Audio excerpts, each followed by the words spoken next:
Ẹ jẹ́ ká meet àwọn òṣèrébìnrin márùn-ún yìí tó jẹ́ wípé kò sí bí wọ́n ṣe lè mú ara tó, ẹ lè rí kí wọ́n ṣí àwọn ẹ̀yà ara wọn tó ṣe kókó, ẹ lè rí kí wọ́n ṣí sílẹ̀.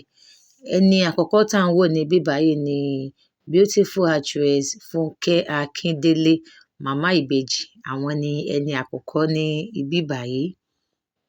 Tí ẹni kejì tí à ń wò níbí báyìí sì jẹ́ beautiful actress Mide Martins, aya Afeez Ọwọ́. Àwọn ni ẹni kejì níbí báyìí. Kò sí bí àwọn náà ṣe lè múra tó, ẹ lè rí kí wọ́n ṣí àwọn ẹ̀yà ara wọn tí ó ṣe kókó, tí ó ṣe pàtàkì, ẹ lè rí kí wọ́n ṣí sílẹ̀. Tí ẹni kẹta tí à ń wò níbí báyìí sì jẹ́ beautiful actress Bíọ́lá Adébáyọ̀. Àwọn náà máa ń múra dáadáa tí wọn kì í ṣí àwọn ẹ̀yà ara wọn kankan sílẹ̀. Tí ẹni kẹrin níbí báyìí sì jẹ́ actress Bímbọ́ Ọ̀ṣìn. Láti ìgbà tí a ti mọ̀ wọ́n títí di ìgbà tí wọ́n wà yìí, àwọn náà kì í ṣí ara sílẹ̀.